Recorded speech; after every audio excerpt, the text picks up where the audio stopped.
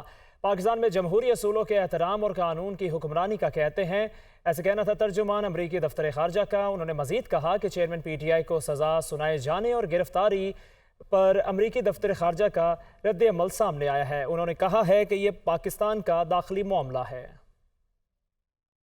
وفاقی وزیر اطلاعات مریم اورنگزیب کا کہنا ہے کہ چیئرمین پی ٹی آئی کی گرفتاری کا الیکشن سے کوئی تعلق نہیں ہے۔ یہ بیانیہ بنانے کی کوشش کی جا رہی ہے کہ فیصلہ سیاسی انتقام ہے۔ ابھی 190 million pound scandal, foreign funding اور سائفر کیس میں سزا باقی ہے۔ وہ اسلام آباد میں پریس کانفرنس کر رہی تھیں۔ واضح رہے گرفتاری، ان کی چوری، ان کی کرپٹ پریکٹسز جو آج پروو ہوئی ہیں ٹرائل کورٹ کے بعد، اس کا الیکشن سے کوئی تعلق نہیں ہے۔ تو اگر کسی کے دماغ میں یہ ابہام ہے کہ کسی سیاسی بنیاد پر گرفتار کیا گیا ہے اور اس قسم کے بیانیہ بنانے کی کوشش کی جا رہی ہے، سیشن کورٹ نے، ٹرائل کورٹ نے ان کو سزا سنائی ہے۔ ایک چور اپنے احتساب سے بھاگ رہا تھا، اس کو حکومت نے گرفتار نہیں کیا۔ ابھی 190 ملین پاؤنڈ کی سزا باقی ہے، جس کا کہتے ہیں میری کابینہ سے پوچھو۔ ابھی فورن فنڈنگ کے کیس کی سزا باقی ہے۔ ابھی سائفر، جس سے پوری ملک کی خارجہ پالیسی نیشنل انٹرسٹ کو سٹیک پر لگا دیا، اس کے جھوٹ کی سزا باقی ہے۔ یہ ملانے کی ضرورت نہیں ہے کسی طرح بھی نواز شریف کو، اور اس نے اپنا جواب دیا تھا۔ وزیر اطلاع سندھ شرجیل میمن کہتے ہیں تو شاہانہ کیس میں چیئرمین پی ٹی آئی کو صفائی کا پورا موقع دیا گیا۔ اپنے دور میں انہوں نے سیاسی مخالفین کو بدترین انتقام کا نشانہ بنایا۔ پیپلز پارٹی نے ہمیشہ آئین و قانون کی بات کی ہے۔ وہ کراچی میں میڈیا سے گفتگو کر رہے تھے۔ انہوں نے مزید کیا کہا، آپ کو بھی سنواتے ہیں۔ کوئی بھی شخص قانون سے بالاتر نہیں ہے۔ کوئی بھی شخص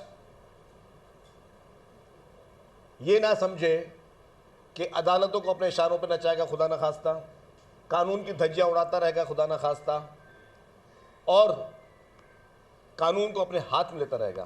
پیپلز پارٹی، نون لیگ سمیت تمام جماعتیں جو ہیں وہ ڈاکو ہیں، وہ چور ہیں، اور یہ فرشتہ بن کے بیٹھا ہوا۔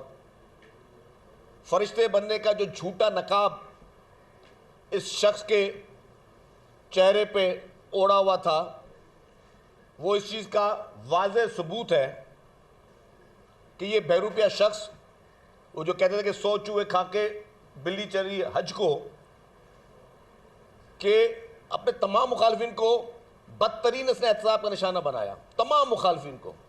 زمینی فرعون ہو گیا تھا وہ شخص، کسی کو اس نے نہیں بخشا، نہ کسی کے لوگوں کی فیملیز کو اس نے بخشا، نہ اس شخص نے جو معاشرے میں ہمارے جو ایک نارمز ہوتے ہیں اس کا اس نے کبھی خیال کیا، اور ہمیشہ اس ڈکٹیٹرانہ سوچ، جو آمرانہ سوچ ہے، ضروری نہیں ہے کہ وہ ہم کسی مخصوص طبقے کے لیے بات کریں۔ آمرانہ سوچ ایک آپ کے اسٹائل ہوتا ہے، آپ کا ایک وے آف تھنکنگ ہوتا ہے، فرعون والی سوچ تھی۔ اب کچھ بات کریں مردم شماری کے حوالے سے تو مشترکہ مفادات کونسل نے پاکستان کی پہلی ڈیجیٹل اور 7ویں خانہ مردم شماری 2023 کے حتمی نتائج کی منظوری دے دی ہے۔ پاکستان کی کل آبادی 24 کروڑ 14 لاکھ 90 ہزار ریکارڈ کی گئی ہے۔ آبادی میں اضافے کی شرح 2.55%، پاکستان کی دیہی آبادی 61.18%، جبکہ شہری آبادی 38.82% ہے۔ دیکھتے ہیں یہ رپورٹ۔ وزیراعظم شہباز شریف کی زیر صدارت مشترکہ مفادات کونسل کا 50واں اجلاس، چاروں صوبوں کے وزرائے اعلیٰ، وفاقی وزراء، سیکٹریز اور چیف شماریات کی شرکت۔ پاکستان کی پہلی ڈیجیٹل جبکہ 7ویں خانہ اور مردم شماری 2023 کے حتمی نتائج کی منظوری۔ چاروں وزرائے اعلیٰ، تمام سیاسی جماعتوں کے نمائندوں کا مردم شماری کے نتائج سے مکمل اتفاق۔ مردم شماری کے نتائج کے مطابق پاکستان کی کل آبادی 24 کروڑ 14 لاکھ 90 ہزار ریکارڈ کی گئی۔ ملک میں آبادی میں اضافے کی شرح 2.55% ہے۔ پاکستان کی دیہی آبادی 61.18%، شہری آبادی 38.82% ہے۔ خیبر پختونخوا کی کل آبادی 4 کروڑ 8 لاکھ 50 ہزار، صوبہ سندھ کی کل آبادی 5 کروڑ 56 لاکھ 90 ہزار ہے۔ صوبہ پنجاب کی کل آبادی 12 کروڑ 76 لاکھ 80 ہزار اور بلوچستان کی کل آبادی 1,48,90,000 ہے۔ اسلام آباد کی آبادی 23,60,000 ہے۔ 7ویں خانہ و مردم شماری کے مطابق پنجاب میں آبادی کے اضافے کی شرح 2.53% ہے، سندھ میں 2.57%، بلوچستان میں 3.20، خیبر پختونخوا میں 2.38% ہے۔ 7ویں خانہ و مردم شماری کے مطابق اسلام آباد میں آبادی میں اضافے کی شرح 2.81% ہے۔ ادارہ شماریات کے مطابق خیبر پختونخوا میں 84.99% آبادی دیہی جبکہ 15.01% شہری ہے۔ پنجاب کی 59.30% دیہی جبکہ 40.70% شہری ہے۔ مشترکہ مفادات کونسل نے نئی مردم شماری کی منظوری دے دی ہے۔ اتفاق رائے سے نئی مردم شماری کی منظوری دی گئی۔ سربراہ ادارہ شماریہ ڈاکٹر نعیم ظفر نے 10 سال سے پہلے مردم شماری کو بلا جواز قرار دے دیا ہے۔ بولے مردم شماری میں 1 سال لگتا ہے۔ سابق secretary election commission Qamar Dilshad نے کہا ہے کہ اب ازسر نو حلقہ بندیاں کرانا پڑیں گی۔ تفصیلات اس رپورٹ میں۔ وزیر اعظم محمد شہباز شریف کی زیر صدارت مشترکہ مفادات کونسل کا اجلاس ہوا، جس میں 7ویں مردم شماری کی متفقہ طور پر منظوری دے دی گئی، جو ملک کی پہلی ڈیجیٹل مردم شماری ہوگی۔ سربراہ ادارہ شماریات ڈاکٹر نعیم ظفر نے دنیا نیوز سے گفتگو کرتے ہوئے کہا کہ اس وقت پاکستان کی آبادی 24.15 کروڑ کے قریب ہے۔ انہوں نے کہا کہ 10 سال سے پہلے مردم شماری کرنے کا جواز نہیں بنتا، یہ ایک بہت بڑی مشق ہے۔ مردم شماری کرنے میں 1 سال لگتا ہے۔ ڈاکٹر نعیم ظفر کا مزید کہنا تھا کہ مردم شماری پر تمام اعتراضات دور کر دیے گئے ہیں، حلقہ بندیوں پر کام جلد شروع ہو جائے گا۔ جب سینسس ہوا نا تو اس میں کوریج کے ایشو ہوتے ہیں، اور بیسٹ پریکٹس یہ ہے کہ پوسٹ انیمریشن سروے کرتے ہیں، اور سی سی آئی نے جو 13 جنوری 2022 کو ہمارا پروگرام منظور کیا تھا سینسس کا، اس میں بھی شک شامل تھی۔ تو ہم نے پوسٹ انیمریشن سروے کیا، کہیں انڈر کوریج ہوتی ہے، کہیں اوور کوریج ہوتی ہے، اور یہ کوئی عجیب بات نہیں ہے، اتنے بڑے ملک میں یہ ہونا ایک فطری سی بات ہے۔ جو ایشوز آئے نا وہ جب آئے، کیونکہ اس کو ایڈریس کیا گیا، پی بی ایس کی ٹیم ہر جگہ پہنچی ہے، چاہے وہ سندھ کے دیہی علاقے ہوں، شہری علاقے ہوں، پنجاب کے دیہی شہری علاقے ہوں، بلوچستان کے ایشوز ہوں، ہر جگہ پہنچ کے ایڈریس کیے ہیں ایشوز۔ سابق secretary election commission Qamar Dilshad نے دنیا نیوز سے گفتگو کرتے ہوئے کہا کہ نئی حلقہ بندیوں میں 5 سے 7 ماہ لگ سکتے ہیں۔ ہمیں زمینی حقائق کا پتہ ہے، آئین کے تحت ہی الیکشن کمیشن نے آگے چلنا ہے۔ قمر دلشاد کا کہنا تھا کہ اب ازسر نو حلقہ بندیاں کرانا پڑیں گی۔ جب یہ غدر نوٹیفکیشن ہو جائے گا وفاقی حکومت کی جانب سے، انہیں ازسر نو جو ہے حلقہ بندیاں کرانی پڑے گی، لازمی طور پر، آئینی طور پر، قانونی طور پر، اور اس کے لیے 5 سے تقریباً 6 مہینے کا عرصہ لگے گا۔ یہ ایک بہت خوشائند قدم ہے یہ، تو اس لحاظ سے اس کا کریڈٹ تو جاتا ہے محکمہ شماریہ ڈویژن کو۔ ٹھیک ہے، دیر تو کر دی، لیٹ تو ہو گئی، لیکن انہوں نے جو ڈیجیٹل مردم شماری کا جو مشن اپنے ہاتھ میں لیا تو کامیاب ہو گئے۔ وزیر قانون اعظم نذیر تارڑ کا کہنا تھا کہ حلقہ بندیوں کا کام 120 روز میں ہونا ہے۔ مردم شماری کے بعد نئی حلقہ بندیاں آئینی تقاضا ہیں۔ انہوں نے کہا کہ صوبے کے اندر سیٹوں کی تقسیم سے فرق پڑ سکتا ہے، قومی اسمبلی میں تمام نشستوں کا حصہ وہی رہے گا۔ دیگر خبریں بلیٹن کا حصہ بنائیں اور آپ کو بتائیں کہ MQM پاکستان کے رہنما ڈاکٹر خالد مقبول صدیقی کا کہنا ہے کہ آج ہمارا مطالبہ تسلیم کیا گیا کہ فی الفور نئی مردم شماری کا اعلان کیا جائے اور انتخابات وقت پر ہوں۔ کراچی میں نیوز کانفرنس کے دوران ان کا کہنا تھا کہ MQM کا مطالبہ ہے کہ ملک میں نئے انتخابات نئی مردم شماری کے مطابق کرائے جائیں۔ آج ہمارا یہ مطالبہ تسلیم کر لیا گیا کہ فوری طور پر نئی مردم شماری کا اعلان کیا جائے تاکہ انتخابات وقت پہ ہو سکے۔ 2 حکومتوں سے ہی ہم نے مطالبہ اپنا منظور کروایا تھا، اور پاکستان کی تاریخ میں پہلی دفعہ یہ ہوا کہ ہم نے 2017 کے انتخابات میں ہونے والی دھاندلی، جو سندھ کے شہری علاقوں کی آبادی پہ ڈنڈا مارا گیا تھا، جو چوری اور ڈکیتی کی گئی تھی، ہم نے اس کے ثبوت پاکستان کی حکومت، مملکت اور ریاست کو بڑی وضاحت کے ساتھ، بڑی دلیل کے ساتھ پیش کی تھی۔ رہنما MQM فاروق ستار کہتے ہیں آئندہ انتخابات کے نتیجے میں حکومت GDA اور MQM کی ہوگی، جبکہ اگلا وزیر اعلیٰ GDA اور MQM کا مشترکہ ہوگا۔ مزید کہا کہ 15 سال سے سندھ میں ظلم اور جبر ہے، یہ بات طے ہے، اب GDA سے ہی مل کر آگے بڑھیں گے۔ وہ کراچی میں GDA رہنماؤں کے ہمراہ میڈیا سے گفتگو کر رہے تھے۔ آج ہم نے صرف نگراں حکومت کے قیام کے لیے ہمارے درمیان جو مشاورت ہونی ہے اس کے پہلے مرحلے کو مکمل نہیں کیا، بلکہ ہم نے آج یہ طے کیا بڑے وثوق کے ساتھ، بہت یقین کے ساتھ کہ انشاءاللہ تعالی اگلے انتخابات کے نتیجے میں آئندہ جو حکومت بننے جا رہی ہے وہ MKM پاکستان اور GDA کی مشترکہ حکومت بننے جا رہی ہے۔ ہم نے اس اعتماد کے ساتھ جو ہے وہ بات چیت کی ہے، جو ہمارے درمیان جو انڈرسٹینڈنگ ہے، جو ہمارے درمیان مفاہمت اور وسیع تر اشتراک عمل ہے، اور انشاءاللہ تعالی اگلا وزیر اعلیٰ بھی MKM پاکستان اور GDA کا مشترکہ وزیر اعلیٰ اور امیدوار ہوگا۔ ہم حکومت سندھ قائم کریں گے اور سندھ کے عوام کو یہ جو حبس ہے، 15 سالوں کا سفوکیشن ہے، جو جبر ہے، ظلم اور ناانصافی کا ایک 15 سال کا طویل دورانیہ، انشاءاللہ تعالی صرف 11 اگست کو یہ ختم نہیں ہو رہا، اس کو آئندہ کے لیے بھی انشاءاللہ تعالی ہم ختم کریں گے، فار ایور ختم کریں گے انشاءاللہ تعالی۔ نگران وزیر اعلیٰ پنجاب محسن نقوی نے لاہور چڑیا گھر کی اپ گریڈیشن اور ٹکٹنگ سسٹم متعارف کرانے کی منظوری دے دی ہے۔ گجرانوالہ اور فیصل آباد میں چڑیا گھر کا قیام عمل میں لایا جائے گا۔ وزیر اعلیٰ شکایت سیل کو فعال بنانے کے لیے بھی اہم فیصلے کیے گئے ہیں۔ لیاقت علی کی رپورٹ دیکھتے ہیں۔